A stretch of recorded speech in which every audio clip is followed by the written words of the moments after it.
have some thoughts. I had to write them down so I wouldn't go, yeah, I can't look at you guys.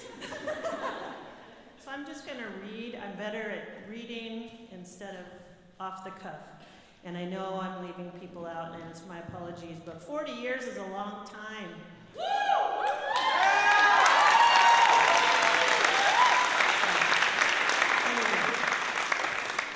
First of all, I want to thank my team here at Clovis North that helped put tonight together.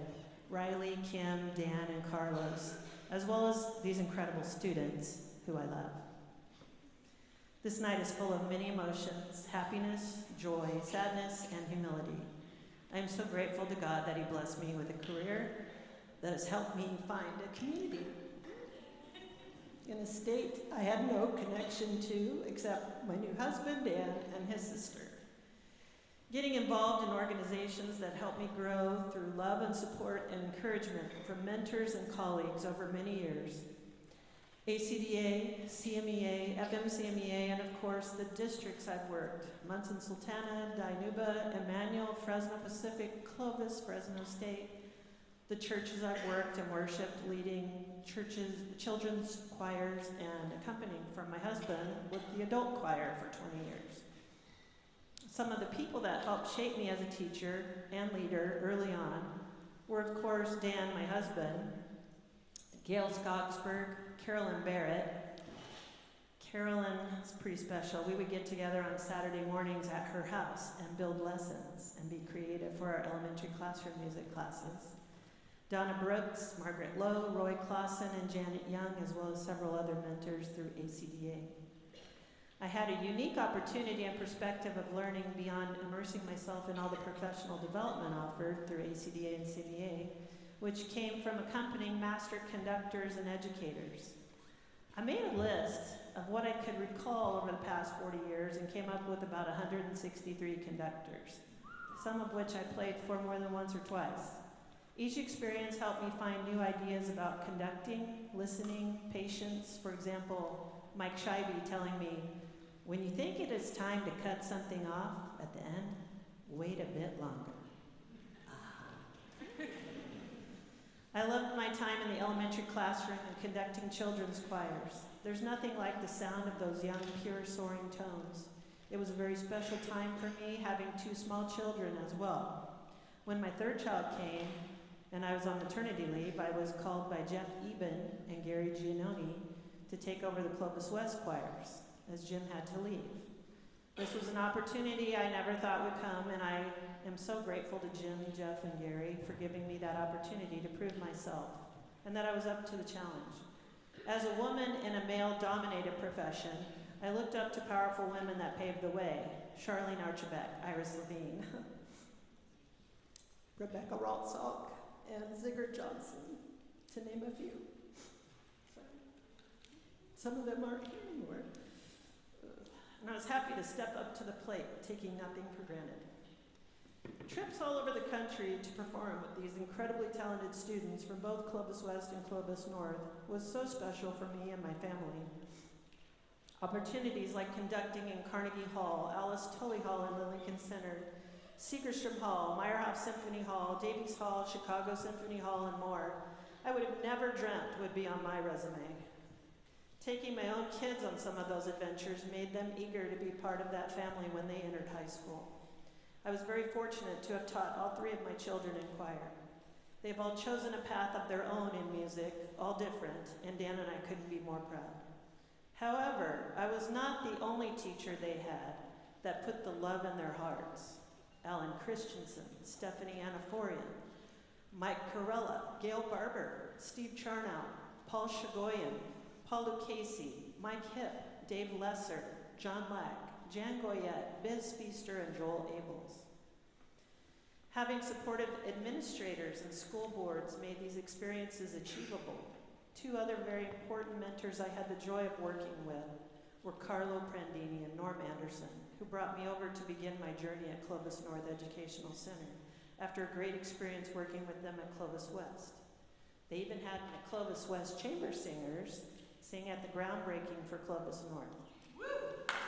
We had a song written by a local composer, Kevin Memley, who has his own place in the Clovis Unified History books. There's a Star Rising in the North was the name of the song. Sharing the stage for 15 years in Clovis with my husband at another high school and district is not taken for granted. We both know how special and unique that opportunity was to both be employed in the same district at the high school level as a music teacher. We love sharing music and getting to know each other's students over the years. Dan has been the voice teacher I would refer my kids to for all these years. People often ask, how was that, competing with your spouse? Seriously. I couldn't have asked for a better experience. So much to talk about, I wouldn't have changed a thing. As the end of my career got closer, things were tested.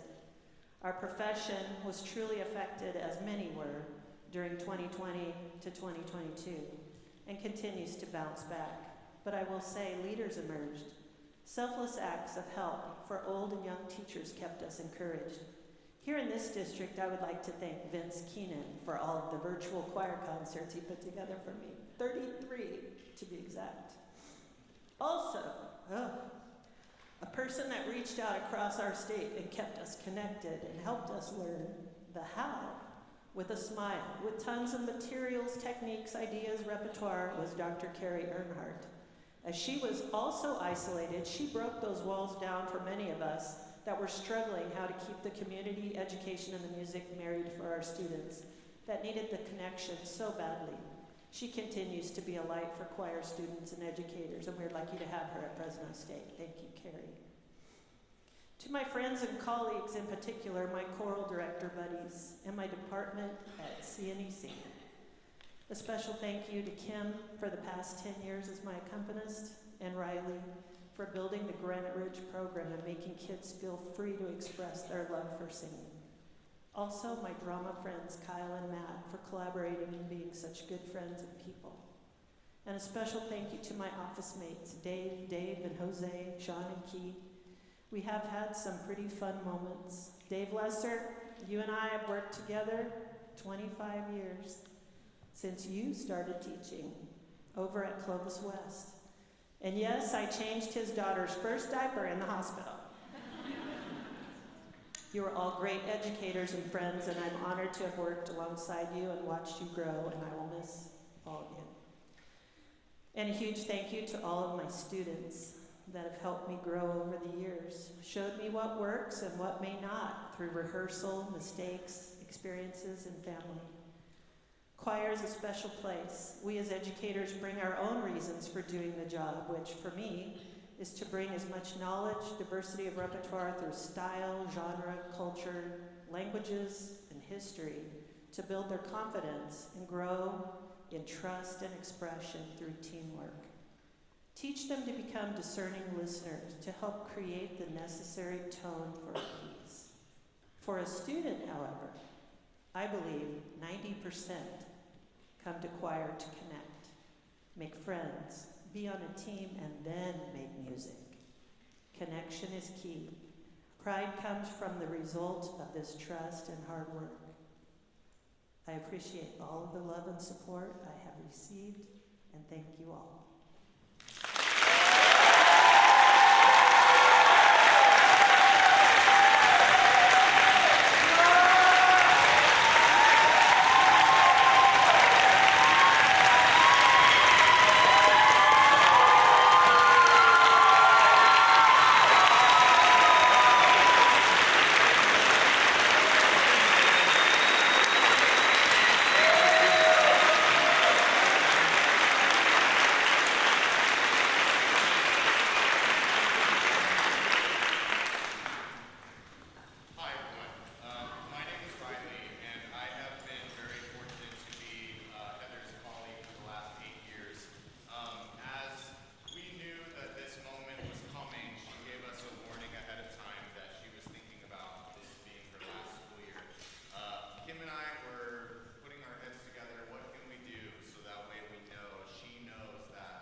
For the past few months, we've been working on a surprise, and it has been difficult to coordinate as we were, well, I was terrified that Heather would walk into my classroom and see us working on some music that I didn't want her to hear yet. So this is a love letter to her.